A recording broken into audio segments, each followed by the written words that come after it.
Hello everyone, welcome to my YouTube channel. आज हम discuss करने जा रहे हैं free particle in 1D box.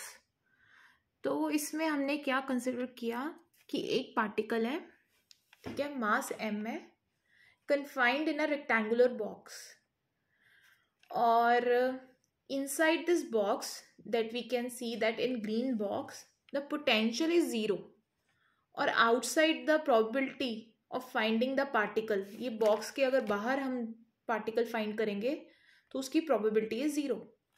ठीक है, तो ये जो बाहर सरफेस है उसके लिए पोटेंशियल है v इंफिनिटी और इनसाइड 0। क्यों? फ्री पार्टिकल है, इधर हमने मेंशन किया हुआ है, इट्स अ फ्री पार्टिकल। और एज पर अ श्रोडिंगर इक्वेशन जो हमने डिस्कस की थी, उसके अकॉर्डिंग अगर पार्टिकल फ्री है तो पोटेंशियल उसकी 0 होगी। सो यहाँ पे हमने वही बताया, और हमने ये देखना है कि inside probability of finding particle is maximum और आउटसाइड इट्स 0। तो बॉक्स है जिसकी लिमिट्स हमने पुट कर दी 0 to L में। ठीक है, इसमें यही बताया हुआ है कि एक रिजिड बॉक्स है जिसमें इलास्टिक कोलिजन्स हो रही हैं, तो total energy of particle remain constant.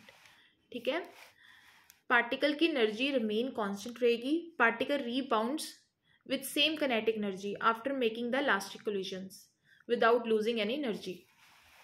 The walls of the box are non penetrable, so कहीं चांस नहीं बनता कि पार्टिकल हम बाहर आउटसाइड दिस बॉक्स ढूंढे, यहाँ कोई नहीं, क्योंकि जो वॉल्स है ये इतनी रिजिड और इनपेनिट्रेबल है कि यहाँ से पार्टिकल यहाँ से दूसरी साइड हम नहीं ढूंढ सकते बाहर।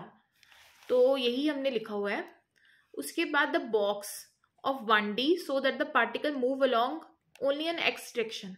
ठीक है, 0 to L में ही x में ही मूव करेगा, कोई y में मूव नहीं करेगा, सिर्फ x to L, 0 to L। The particle is so free that the potential energy of the particle inside the box is 0।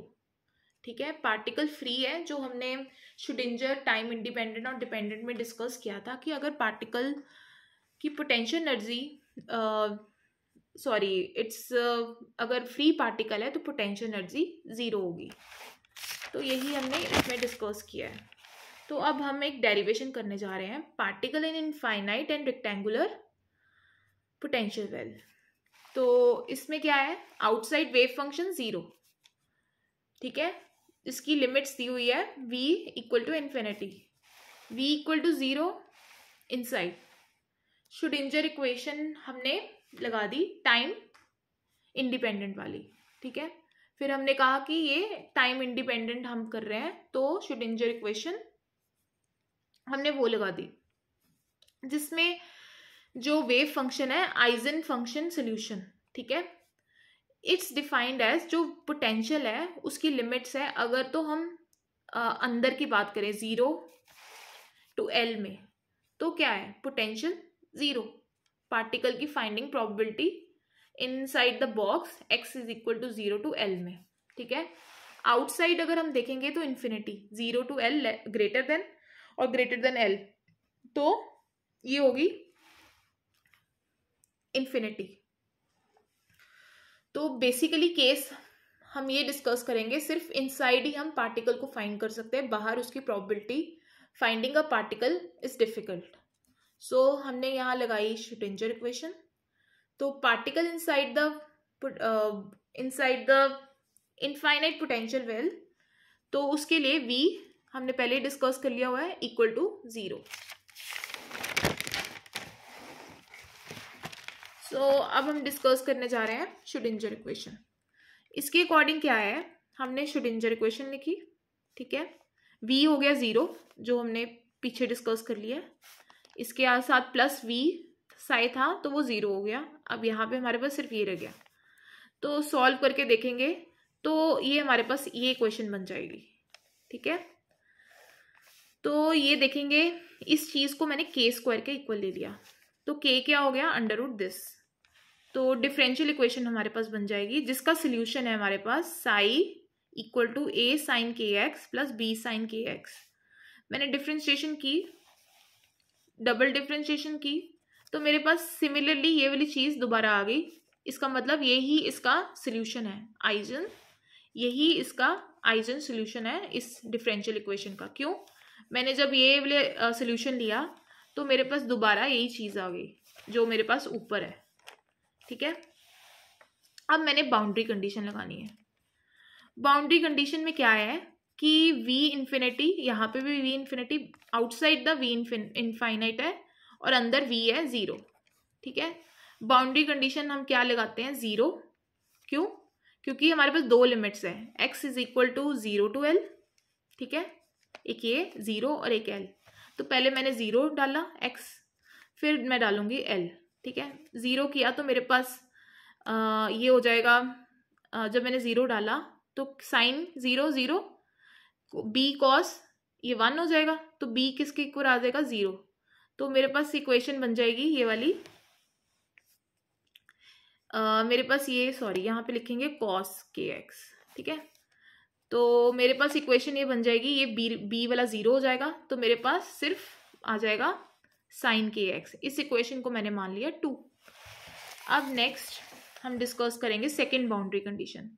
उसके अकॉर्डिंग क्या है, अब मेरे पास जो बाउंड्री जो पीछे हमने 0 पुट करके आया, तो मेरे पास वेव फंक्शन अब बस इतना रह गया, कॉस वाला कॉम्पोनेंट b 0 हो गया है। तो मैंने जब x is equal to l put किया तो kl, तो kl को मैं ये लिख सकती हूँ sine pi x by l। ठीक है, क्योंकि मैंने k की वैल्यू लिख दी है kn n पाई l। ठीक है, वही मैंने साइन kl के लिख दिया। ठीक है, क्यों मैंने ऐसा कैसे लिख दिया? साइन थीटा की वैल्यूज हमने ये पीरियोडिक फंक्शन देखा है, 0 पाई 2 पाई 3 पाई। ठीक है, साइन 0 इस टर्म पे पाई पे 2 पाई पे 3 पाई पे 0 होता है। ठीक है, तो के एल की वैल्यू ना तो 0 हो सकती है, पाई हो सकती है, ना ही 3 पाई हो सकती है। ठीक है, नॉट अलाउड। क्यों? क्योंकि 0 हो जाएगा। तो मैं अगर के एन की वैल्यू निकालना चाहूँ तो मैं लिख सकती हूँ के एन, ये टोटल टर्म्स होगी एन पाई। ठीक है, एन पाई, ये एल है अभी भी, k n is equal to n pi by l. ठीक है, तो वही मैंने लिखा है। अब आएगा नॉर्मलाइज करना है मैंने वेव फंक्शन को। नॉर्मलाइज वेव फंक्शन को कैसे करेंगे? हमने पार्टिकल की फाइंडिंग प्रोबेबिलिटी स्टार्टिंग में की है कि वेव फंक्शन का conjugate into wave function dx equal to 1। ठीक है, तो लिमिट्स हमारी किस में है? 0 to l। क्यों? बॉक्स किस में है? x की रेंज दी है 0 to l, वो पुट कर दी, और ये dx। अब मेरे पास वेव फंक्शन की क्या वैल्यू है? Sai x E into I T H by H cross. ये श्रोडिंगर इक्वेशन में भी हमने डिफाइन किया था ये वेव फंक्शन। तो साई की वैल्यू हमने अभी ऊपर लिखी है, ये वाली, दिस इज। ठीक है, यही वैल्यू मैंने यहाँ पुट कर देनी है साई की, और e minus I T by H cross. अब आएगा कॉन्जुगेट लेंगे तो ये वाला जो साइन है प्लस हो जाएगा। ठीक है, ये स्टार वाला, फिर साई ये माइनस एज इट इज रहेगा, तो यहाँ पे आ जाएगा साइन स्क्वायर। ठीक है, ए स्क्वायर बाहर आ गया, तो ए स्क्वायर बाहर आ गया। उसके बाद हमें ट्रिग्नोमेट्री आइडेंटिटी लगानी है, तो ये हम लिख सकते हैं 1 माइनस साइन को क्या लिख सकते हैं? साइन स्क्वायर को 1 माइनस 2 थीटा, तो वही मैंने लिखा है।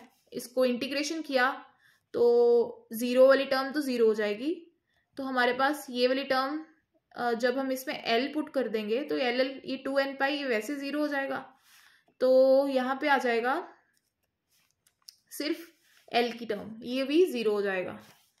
तो ये मेरे पास आ जाएगा a under root 2 by L, और यही आइजन फंक्शन सोल्यूशन है। और जब मैंने a की वैल्यू उसमें डाली तो ये आ जाएगा, ये इक्वेशन है, इसमें मैंने a की वैल्यू डाल दी इसमें।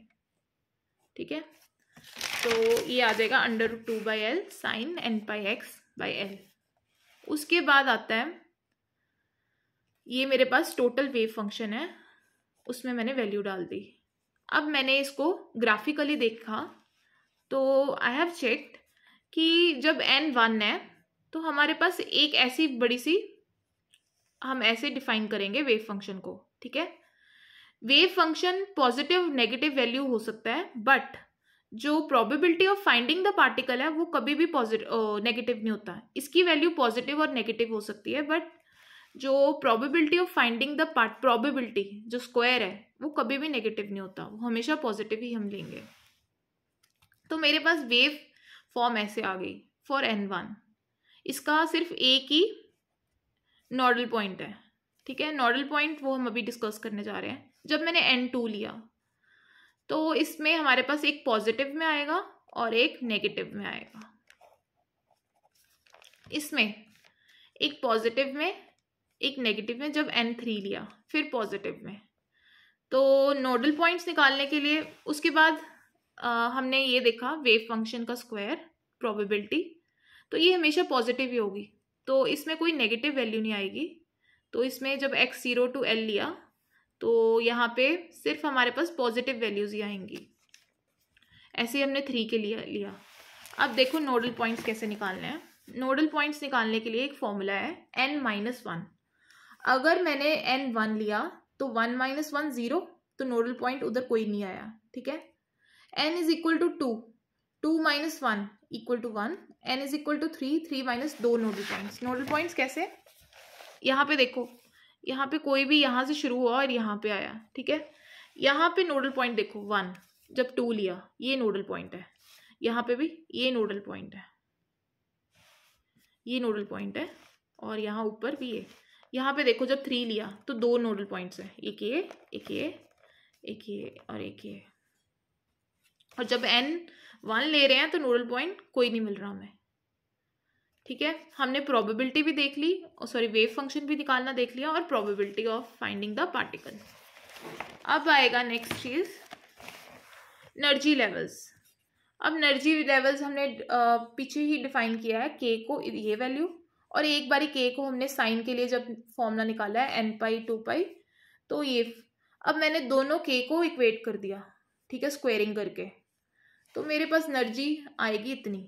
तो हमारे पास डिस्क्रीट एनर्जी लेवल्स है, हमारे पास डिस्क्रीट, कॉन्टिन्यूस कभी हमारे पास एनर्जी लेवल्स नहीं होंगे, डिस्क्रीट होंगे, ठीक है। n1 n2 के लिए हमारे पास ये है। सो यही मैंने यहाँ पे बताया हुआ है कि particle does not have continuous energy level, only discrete energy level. So this is all about the today lecture. ये हमने particle in the box find किया है इन इनफाइनाइट पोटेंशियल वेल। तो thank you guys for watching and please subscribe my channel. ये infinite square potential well है जो हमने Schrodinger equation के साथ हमने सारे डिफरेंशियल इक्वेशन अप्लाई किया, देन उसका सोल्यूशन फाइंड किया, बाउंड्री कंडीशंस लगाई, एंड देन नॉर्मलाइज किया। उसके बाद हमने ग्राफिकल रिप्रेजेंटेशन देखा, and this is all about the today lecture.